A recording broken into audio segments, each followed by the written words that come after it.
और वो छठ भी कोई साधारण नहीं। जिस छठ माता का स्मरण स्वयं भगवान कृष्ण के पुत्र सांब ने किया, जिस छठी माता को स्वयं कार्तिकेय जी को दिया गया,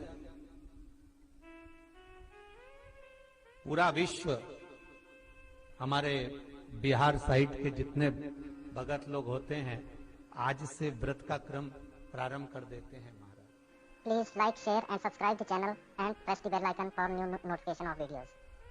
36 घंटे का ये व्रत रहता है छठ का। स्नान, खाना, दूसरे दिन फिर वही क्रम में पूजन की तैयारी, भूखे रहना, सूर्य को अर्घ देना, उगते को डूबते को, और मां छठी का स्मरण करना।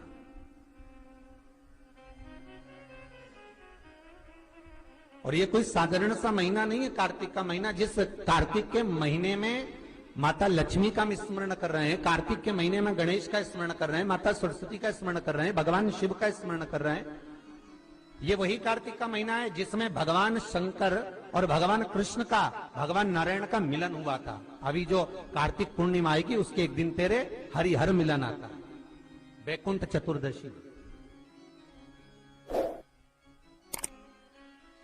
जिस दिन भगवान कृष्ण को, नारायण को, ठाकुर को बेलपत्र चढ़ती है और भगवान भोले बाबा को, भगवान शिव को तुलसी का दल चढ़ता है।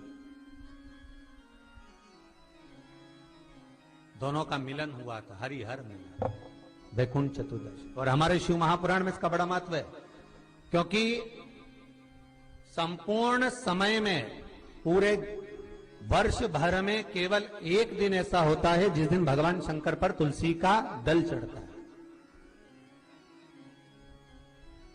और संपूर्ण समय में एक दिन ऐसा होता है जब ठाकुर जी पर बेलपत्र समर्पित होती है। शास्त्र तो कहता है, विष्णु पुराण कहती है, स्कंद पुराण वर्णन करती है कि ठाकुर जी को तो बेलपत्र आप अगर पूजन कर रहे हो तो रोज समर्पित कर भी सकते हो, पर शंकर भगवान को, भोलेनाथ को, मेरे विश्वनाथ को तुलसी का दल साल भर में समर्पित नहीं होता, केवल एक वैकुंठ चतुर्दशी का दिन ऐसा होता है। और उस बेलपत्र की भी बड़ी महत्वता है। और कार्तिक के महीने में अपन जब कथा श्रवण कर रहे हैं, आनंद ले रहे हैं, सुनने के लिए बैठे हैं और मौका मिला है कार्तिक महत्तम को श्रवण करने का, तो एक एक महत्व को अपन समझ। उत्तर भारत के जो लोग हैं ये पूजन करते हैं दीपावली के बाद में छठ की पूजन, छठी। बिहार साइड में, यूपी साइड में, इधर सबसे ज्यादा पूजन होती है छठ की। कौन सी माता है ये छठ? है कौन सी माता छठ? जितने लोग पूजन कर रहे हैं उनको भी ज्ञात नहीं है कि ये छठ की पूजन होती क्यों है, ये माता है कौन सी। ये छठ माता कोई दूसरी नहीं है, कार्तिकेय जी की धर्म पत्नी देवसेना है जिसकी पूजन होती है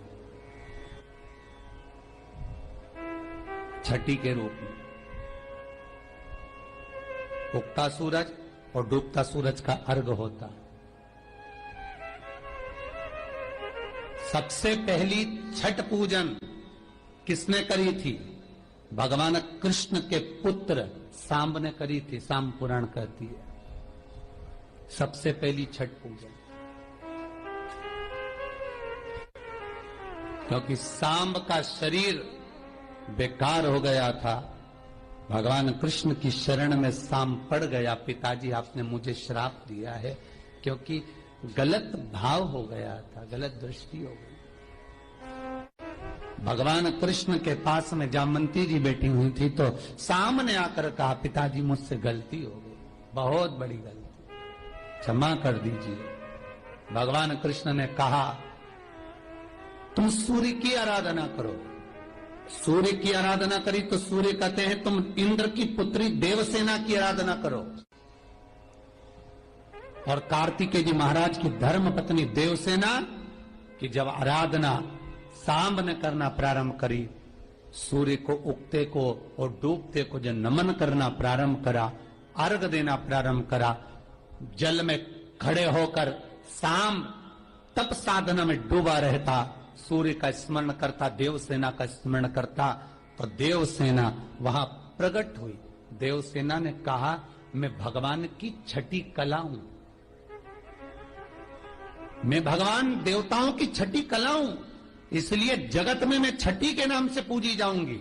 और सुन ए शाम, तूने मेरी आराधना करी है, मृत्यु लोक में जो मेरी आराधना करेगा वो जगत का सारा सुख भोगेगा, और तू भी चिंता मत करना, तू भी सर्व सुख भोगेगा। अब देखिएगा महाराज, शिव महापुराण की कथा कितना सुंदर वर्णन कर रही है कि एक लोटा पानी का फल क्या है। माताओं जरा आप ध्यान दीजिएगा।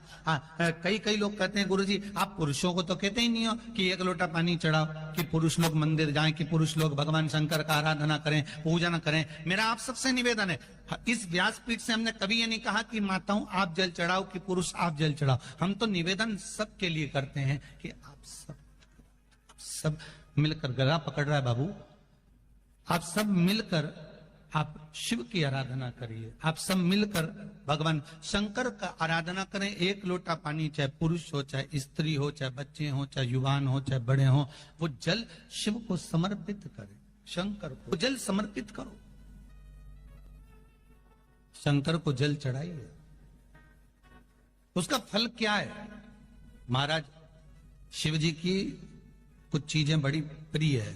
एक भस्म का त्रिपुंड, एक गले में रुद्राक्ष की, जम के बोलिए, माला, और अगर रुद्राक्ष की माला नहीं भी हो तो एक रुद्राक्ष आपके गले में हो, मस्तक पर त्रिपुंड हो, गले में रुद्राक्ष हो, और मुख पर या तो पंचाक्षर मंत्र नमः शिवाय ओम, या ओम नमः शिवाय, या श्री शिवाय नमस्तुभ्यम। फिर से बोलिए, श्री शिवाय नमस्तुभ्यम, श्री शिवाय नमस्तुभ्यम। पंचाक्षर मंत्र या शिव महापुराण का मूल मंत्र आप उसका